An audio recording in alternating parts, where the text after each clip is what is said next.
Hello বন্ধুরা, welcome to my YouTube channel Tripura job train, যেখানে আপনারা ত্রিপুরা সহ অন্যান্য রাজ্যের নতুন নতুন চাকরি বিজ্ঞপ্তি সবার আগে দেখতে পাবেন আমার এই চ্যানেলে। তাই আমার চ্যানেলটাকে অবশ্যই সাবস্ক্রাইব করবেন, বেল নোটিফিকেশন ক্লিক করে অলে সেট করে দেবেন। তো বন্ধুরা, আমি আজকে আপনাদের জন্য যে নোটিফিকেশনটি নিয়ে এসেছি সেটা নেওয়া হচ্ছে ত্রিপুরা ইউনিভার্সিটির তরফ থেকে।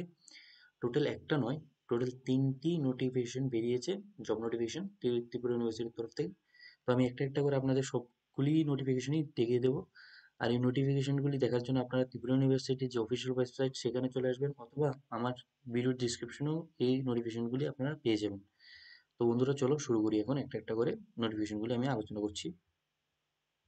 প্রথম নোটিফিকেশনে বলা হয়েছে যে কমার্স ডিপার্টমেন্ট, ত্রিপুরা ইউনিভার্সিটির যে কমার্স ডিপার্টমেন্ট রয়েছে সেখানে একজন গেস্ট ফ্যাকাল্টি নিয়োগ করা হচ্ছে। আর এখানে আপনাদের কোনো ধরনের এক্সাম দিতে হবে না, আপনাদের যে নিয়োগটা হবে সেটা হবে ইন্টারভিউর মাধ্যমে।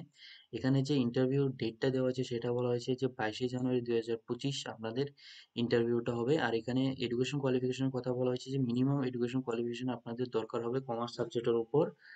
আর এখানে আপনাদের আরো বলা হয়েছে যে ইন্টারভিউর সময় আপনাদের অরিজিনাল ডকুমেন্ট, আপনাদের যে এডুকেশন কোয়ালিফিকেশন রয়েছে তার অরিজিনাল ডকুমেন্ট, তার সাথে আপনাদের ওয়ার্ক এক্সপিরিয়েন্স রয়েছে তার ফটোকপি আপনাদের সঙ্গে নিয়ে যেতে হবে। এখানে আরো একটি পয়েন্ট মেনশন করে দেওয়া হয়েছে, সেটা আমি আপনাদের দেখিয়ে দিই।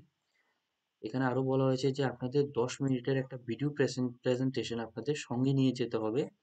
সাবজেক্ট অফ স্পেশালাইজেশন, আপনারা যে সাবজেক্টের উপর কমার্সের মধ্যে যে সাবজেক্টের উপর আপনার স্পেশালাইজেশন করেছেন তার একটা 10 মিনিটের ভিডিও প্রেজেন্টেশন আপনাদের আগে থেকে বানিয়ে নিয়ে যেতে হবে সেখানে ইন্টারভিউ দেওয়ার সময়। দ্বিতীয় যে বিজ্ঞপ্তিটি হলো সেটি হলো business management, Tripura university business ম্যানেজমেন্টের মধ্যে 2 জন গেস্ট ফ্যাকাল্টি নিয়োগ করা হচ্ছে। আর এখানে সেম কথাই বলা হয়েছে যে ইন্টারভিউর মাধ্যমে আপনাদের নিযুক্তিটা হবে। আর এখানে 22শে জানুয়ারি সেম ডেটই দেওয়া হয়েছে, 22শে জানুয়ারি 2025। আর এখানে এডুকেশন কোয়ালিফিকেশন কত সেমই বলা হয়েছে যে মিনিমাম এডুকেশন কোয়ালিফিকেশন থাকতে হবে আপনাদের বিজনেস ম্যানেজমেন্টের উপর। তার সাথে আপনাদের ইন্টারভিউ দেওয়ার সময় অরিজিনাল ডকুমেন্ট নিয়ে যেতে হবে, এডুকেশন সার্টিফিকেটগুলি। আর এখানে ওয়ার্ক এক্সপিরিয়েন্সের যে ফটোকপি তাও নিয়ে যেতে হবে আপনাদের সাথে করে ইন্টারভিউ দেওয়ার সময়। আর এখানেও সেম কথা বলা হয়েছে, আপনাদের 10 মিনিটের যে ভিডিও প্রেজেন্টেশন এখানেও বানাতে হবে আপনাদের সাবজেক্ট অফ স্পেশালাইজেশনের উপর 10 মিনিটের একটা ভিডিও প্রেজেন্টেশন আপনাদের বানাতে হবে এখানেও। তো তৃতীয় যে বিজ্ঞপ্তিটি রয়েছে সেখানেও আপনাদের কোনো ধরনের এক্সাম দিতে হবে না, আপনাদের ইন্টারভিউর মাধ্যমে এখানে সিলেকশনটা হবে।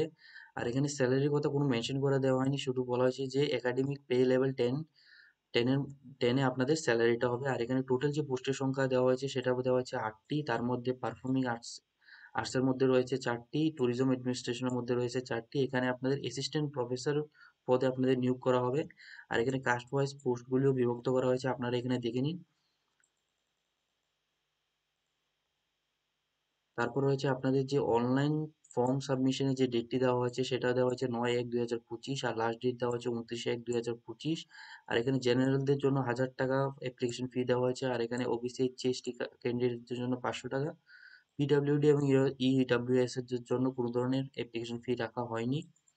এখন হচ্ছে সবচেয়ে গুরুত্বপূর্ণ পয়েন্ট, সেটা হচ্ছে এডুকেশন কোয়ালিফিকেশন। এখানে যে এডুকেশন কোয়ালিফিকেশন বলা হয়েছে যে অ্যাসিস্ট্যান্ট প্রফেসর ইন ট্যুরিজম অ্যাডমিনিস্ট্রেশনের মধ্যে যে এডুকেশন কোয়ালিফিকেশন থাকতে হবে সেটা থাকতে হবে master degree in tourism management, অথবা master degree in of arts in tourism, অথবা master degree in tourism administration, অথবা master degree in tourism and hospitality, অথবা এমবিএ ইন ট্যুরিজম আপনাদের থাকলে আপনারা এই পোস্টের জন্য অ্যাপ্লাই করতে পারবেন। আর এখানে অ্যাসিস্ট্যান্ট প্রফেসর ইন পারফর্মিং আর্টসের জন্য যে এডুকেশন কোয়ালিফিকেশন রাখা হয়েছে সেটা বলা হয়েছে মাস্টার ডিগ্রি আপনাদের থাকতে হবে পারফর্মিং আর্টসের মধ্যে। আর এখানে একটি কথা মেনশন করে দেওয়া হয়েছে যে এখানে আপনারা, আমি আগে থেকে একটা হাইলাইট করে দিচ্ছি, যে যারা যারা অ্যাপ্লিকেশন দিবেন তাদেরই ইন্টারভিউ কলের জন্য ডাকা হবে, এখানে এমন কোনো কথা মেনশন করা দেওয়া হয়নি। আর কাদের কাদের ইন্টারভিউ জন্য ডাকা হবে তা সিলেক্ট করবেন ত্রিপুরা ইউনিভার্সিটির যে টিচারগুলি রয়েছেন, অথবা যে হাই অথরিটিগুলি রয়েছেন তারা সিলেক্ট করবে কাদের কাদের ইন্টারভিউ কল দেওয়া হবে। এখানে আপনারা অ্যাপ্লিকেশন দিলেই যে আপনাদের ইন্টারভিউ কল আসবে এমন কোনো কথা নয়, এখানে মেনশন করে দেওয়া হয়েছে। তো বন্ধুরা, আজকের জন্য এতটুকুই। আপনারা যদি আমার এই ভিডিওটা ভালো লাগে তো অবশ্যই আমার ভিডিওটাকে লাইক করবেন, কোনো ধরনের ডাউট থাকলে অবশ্যই কমেন্ট সেকশনে জানাবেন।